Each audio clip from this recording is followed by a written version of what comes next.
आपके जीवन में ऐसा कितनी बार हुआ है कि आप शांति पाने के लिए ध्यान करने बैठे हो, लेकिन आपके दिमाग में सवालों की बाढ़ आ गई हो? ऐसा लगता है कि मन कभी शांत ही नहीं होगा। क्या ध्यान सच में काम करता है? क्या मैं इसे सही तरीके से कर रहा हूं? अगर हां, तो फिर यह बेचैनी क्यों नहीं जाती? आज की कहानी उन सभी लोगों के लिए है जो ध्यान करने की कोशिश तो करते हैं, लेकिन असफलता और बेचैनी से हार मान लेते हैं। लेकिन रुकिए, अगर आप ध्यान को सही तरह से समझ लें तो यह आपकी जिंदगी बदल सकता है। बहुत समय पहले एक छोटे से गांव में एक युवक रहता था जिसका नाम था आरव। आरव का जीवन साधारण था, लेकिन उसके अंदर हमेशा एक बेचैनी रहती थी। वह दिन रात इस बात को सोचता रहता, मेरे जीवन का मकसद क्या है? मैं क्यों पैदा हुआ हूं? क्या मेरा जीवन बस यूं ही गुजर जाएगा? शांति क्यों नहीं मिलती? एक दिन गांव में एक साधु का आगमन हुआ। लोग कहते थे वो साधु किसी भी सवाल का जवाब दे सकते हैं और ध्यान की गहरी समझ रखते हैं। आरव ने निर्णय लिया, वो साधु से अपने सवालों का जवाब मांगेगा। साधु एक पीपल के पेड़ के नीचे बैठे थे। उनके चेहरे पर अद्भुत शांति थी। आरव उनके पास गया और बोला, गुरुदेव, मैं शांति चाहता हूं, परंतु जब भी ध्यान करता हूं मेरा मन और अशांत हो जाता है। ये क्यों होता है? साधु ने मुस्कुराते हुए कहा, पुत्र, यह सवाल तो तुम्हारे जैसा हर व्यक्ति पूछता है, लेकिन ध्यान केवल शांत मन वालों के लिए नहीं है। यह उन अशांत मन वालों के लिए है जो अपनी बेचैनी को शांति में बदलना चाहते हैं। आरव ने आश्चर्य से पूछा, तो क्या मैं ध्यान में सफल हो सकता हूं?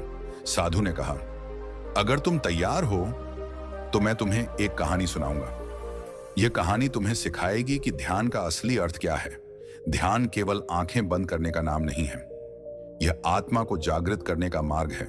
साधु ने कहानी शुरू की। बहुत समय पहले बोध गया के पास एक युवक था जिसका नाम था सिद्धार्थ। वह भी तुम्हारी ही तरह बेचैन था। उसे भी अपने जीवन में शांति नहीं मिल रही थी, लेकिन एक दिन उसने फैसला किया वह शांति की खोज में जाएगा। उसने अपना घर, परिवार और सारी सुख सुविधाएं सब छोड़ दी। सिद्धार्थ ने ध्यान करना शुरू किया, पर पहले ही कुछ दिनों में उसका मन सवालों से भर गया। मैं यहां क्यों बैठा हूं? क्या इससे मेरी समस्याएं हल होंगी? क्या यह समय की बर्बादी नहीं है? वह बेचैन हो गया। लेकिन एक दिन उसने एक अद्भुत अनुभव किया। आरव ने उत्सुकता से पूछा, क्या अनुभव था वह? साधु ने कहा, वह अनुभव यही था कि सवालों से भागने की बजाय उसने उन्हें स्वीकार किया।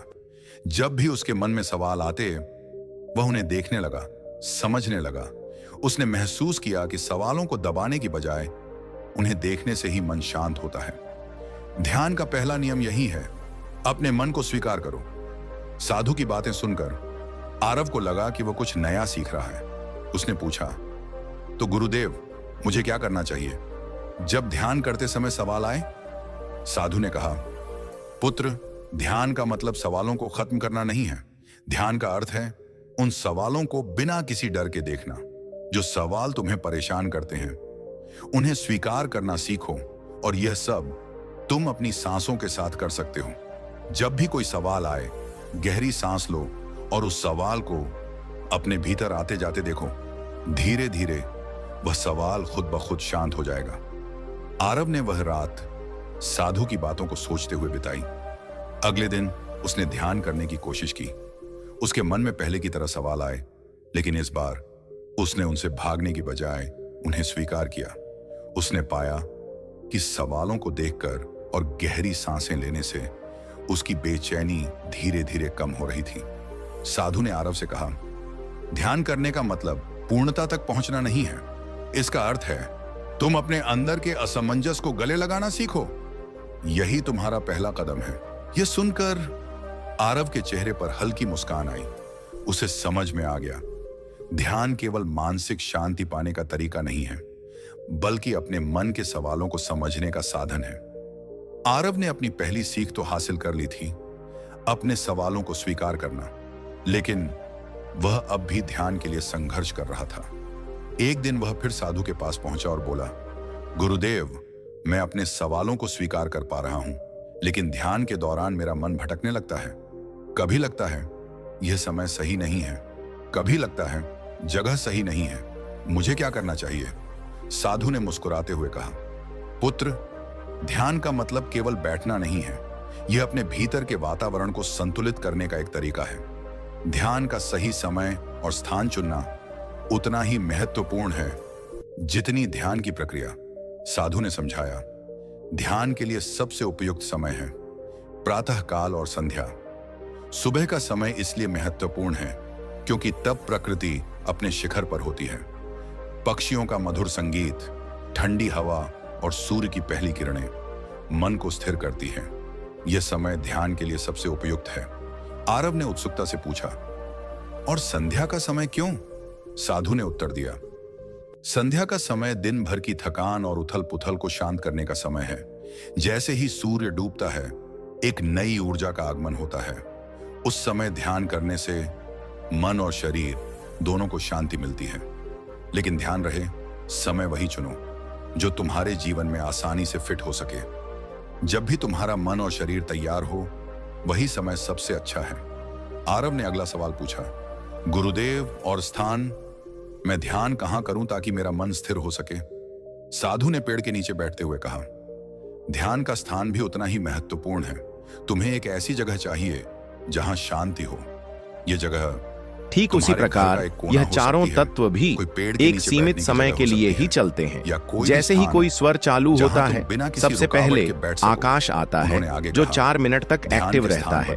फिर आता है वायु, और वायु 8 मिनट तक रहती है। वायु के बाद अग्नि आती है। अग्नि तत्व 12 मिनट तक रहता है। फिर अग्नि के बाद जल आता है जो 16 मिनट तक सक्रिय रहता है। और उसके बाद आता है पृथ्वी तत्व जो पूरे 20 मिनट तक आपकी सांसों या स्वर में बना रहता है। अब ध्यान से सुनिए, सबसे पहले वायु तत्व चलता है। इसकी दिशा थोड़ी तिरछी होती है और इसकी गति 8 उंगल तक बनी रहती है। इसके बाद अग्नि तत्व आता है जिसकी दिशा ऊपर की ओर होती है और इसकी गति सिर्फ 4 उंगल तक होती है। यह अग्नि 12 मिनट तक स्वर में चलता है। अब बात आती है पृथ्वी तत्व की। इसकी गति मध्य से 12 उंगल तक रहती है और यह तत्व 20 मिनट तक स्वर में सक्रिय रहता है। फिर आता है जल तत्व। इसकी दिशा नीचे की ओर होती है। गति 16 उंगल तक और समय 16 मिनट तक स्वर में चलता है। जल तत्व के बाद आकाश तत्व आता है। आकाश की दिशा कहीं भी हो सकती है। यह चारों दिशाओं में गतिशील हो सकता है। इसकी गति भी 8 उंगल तक रहती है। अब सुनिए, जब आप किसी कार्य को तत्वों के समय पर करते हैं और उसमें भागीदारी, एक्शन और एक्टिव माइंड लगाते हैं तो नतीजे बिल्कुल पॉजिटिव मिलते हैं। शरीर स्वस्थ रहता है और सफलता की संभावना सबसे ज्यादा होती है। अब जानते हैं स्वर विज्ञान की वो गुप्त तकनीक जिससे वाकई में आपकी लाइफ बदल सकती है। बस आपको क्या करना है, पूरी श्रद्धा और ध्यान से इन विधियों को समझना है और फिर उन्हें सही ढंग से अपनाना है। आपकी जो भी विश है वो 100% पूरी होगी। अगर आप किसी परेशानी से गुजर रहे हैं तो वह दूर हो जाएगी और आपका फ्यूचर आपके सामने निखरता हुआ नजर आएगा। पर शर्त यह है, आपका एक भी स्टेप छूटा तो विधि सही से काम नहीं करेगी। इसलिए बहुत ध्यान से और पूरा वीडियो देखें। अब जानते हैं सबसे पहली विधि जो आपको सुबह उठते ही सबसे पहले करनी है। दोस्तों, जब आप सुबह उठते हैं तो सबसे पहले अपने बेड पर बैठकर ईश्वर का ध्यान करना है। फिर अपनी सांसों को चेक करना है। आपकी जो भी नाक चल रही होगी उसी साइड का हाथ अपने गाल या मुंह पर लगाना है, मतलब मुंह को हल्के से टच करना है। फिर एक लंबी गहरी सांस लेनी है। सांस लेते समय आपकी जो भी विश है, जो भी गोल है, उसे मन में बोलना है। जैसे कि मुझे IAS बनना है, मुझे अपने दोस्त से मिलना है, मुझे मेरी पसंद की जॉब मिल जाए, मेरी शादी मेरी पसंद से हो जाए। जो भी इच्छा है उसे इस वक्त मन में बोलिए। अब उस विश को सांस के साथ अपने मणिपुर चक्र यानी नाभि में ले जाएं और कुछ पल तक सांस वहीं रोककर रखें जितना आप आराम से रख सकते हैं। अब कोशिश करें कि उस समय अपने गोल को पूरा होते हुए देखिए, अपने मन में, अपनी आंखों में।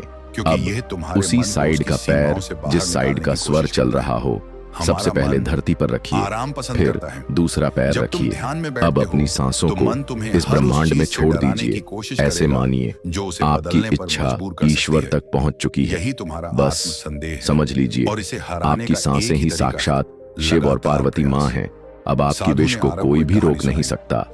और दोस्तों, अब जानते हैं दूसरी विधि जो सबसे तेज रिजल्ट देती है। इस विधि को बहुत ध्यान से सुनिए क्योंकि इसका प्रोसेस थोड़ा खास है। इसमें एक दिया प्रज्वलित करना होता है। आप इसे शाम को या सुबह किसी एक समय जला सकते हैं या चाहें तो दोनों समय भी कर सकते हैं। आपको लाभ ही होगा। अब इस दिए को जलाने का प्रोसेस ध्यान से समझिए। आपको क्या करना है, एक पीतल या तांबे का दिया लेना है, फिर उसमें डालना है देसी घी और साथ में दालचीनी का पाउडर और भीम कपूर। अब पहले दिया तैयार कर लीजिए, फिर उसमें थोड़ा सा दालचीनी का पाउडर डाल दीजिए और अब एक गेहूं के दाने जितना भीम कपूर का टुकड़ा उस दिए के अंदर रख दीजिए। अब क्या करें, अपनी सांसों को गहराई से भीतर लें, फिर उसे होल्ड करें और अपनी विश बोलें, जैसे कि मेरा बिजनेस दिन दुगुनी रात चौगुनी तरक्की करे, मेरी सेल बढ़ जाए, मेरे क्लाइंट्स बढ़ जाएं, जो भी इच्छा हो उसे दिल से पूरे विश्वास से बोलिए। ये प्रोसेस आपको पूरे 11 बार करना है। हाँ, 11 बार ही। सांस लेनी है, सांस रोकनी है और अपनी विश बोलनी है। इसके बाद इस दिए को प्रज्वलित कर दीजिए। अब ध्यान दीजिए, यह दिया आपको साउथ ईस्ट दिशा में ही रखना है। अगर आप इस दिशा में नहीं रखते तो विधि काम नहीं करेगी। इसलिए बहुत ध्यान से सिर्फ और सिर्फ साउथ ईस्ट में ही रखें। अगर वहां बाथरूम या टॉयलेट है तो ठीक उसके पास इधर उधर कहीं भी रख सकते हैं। इस दिए को आप अपनी दुकान, फैक्ट्री या घर में कहीं भी जला सकते हैं। पर याद रखें, ये दिया इतना चमत्कारी है कि आपकी हर विश, आपकी हर इच्छा पूरी हो सकती है। कम से कम 13 दिन तक इसे लगातार जलाना है और देखना कैसे चमत्कार होते हैं। बस इन सारी बातों को ध्यान रखें और हमेशा आनंदित रहिए। लेकिन अब सवाल यह है, क्या आप जानते हैं कि नाभि ध्यान क्या होता है और इससे जीवन में क्या क्या चमत्कार घट सकते हैं? जी हाँ दोस्तों, यह एक ऐसी अद्भुत विधि है कि अगर आप इसे नियमित रूप से करने लगें तो आप खुद सोच भी नहीं सकते कि आप क्या क्या हासिल कर सकते हैं। हम सब सपने देखते हैं, पर जैसे ही आंख खुलती है फिर वही पुराना दृश्य, वही घर, वही पैसों की तंगी और घुट घुट कर जीना। क्यों? क्योंकि हम सिर्फ सुनते हैं, करते नहीं हैं। लेकिन अब नहीं, अब बस यह वीडियो बहुत ध्यान से देखिए और जो भी विधि इसमें बताई जाए उसे पूरा नियम पूर्वक कीजिए। फिर देखिए, आप जो चाहें वही हकीकत बन जाएगा। मैंने इस वीडियो में 2 तरीकों से समझाने की कोशिश की है। एक कहानी के जरिए ताकि आप महसूस कर सकें कि यह सच में हो सकता है, और दूसरा सटीक कार्य विधि के माध्यम से। तो प्लीज इस वीडियो को जरा भी स्किप मत कीजिए क्योंकि इसका असर आपकी पूरी जिंदगी बदल सकता है। लेकिन याद रखिए, सिर्फ सुनने से कुछ नहीं होगा। मैं आपको रास्ता दिखा सकता हूं, पर चलना आपको ही पड़ेगा। तो चलिए अब शुरू करते हैं। हमारे जीवन में क्या क्या चमत्कार हो सकते हैं। बहुत समय पहले एक छोटे से गांव में राघव नाम का एक व्यक्ति रहता था। राघव एक साधारण किसान था, लेकिन उसके भीतर एक बेचैनी थी, जीवन के गहरे रहस्यों को जानने की एक तीव्र प्यास। वह जानता था कि कुछ अधूरा है, लेकिन उसे ये समझ नहीं आ रहा था कि उस अधूरेपन को कैसे पूरा किया जाए। एक दिन गांव में एक प्रसिद्ध संत आए जिन्हें लोग योगी शिवानंद कहते थे। वे जाने जाते थे नाभि ध्यान की विधि के लिए। उन्होंने कहा, नाभि ही जीवन ऊर्जा का केंद्र है। अगर इसे ठीक से जान लिया तो जीवन की हर गुत्थी सुलझ जाएगी। राघव ने उनसे अपनी समस्या साझा की और ध्यान की विधि सीखनी शुरू कर दी।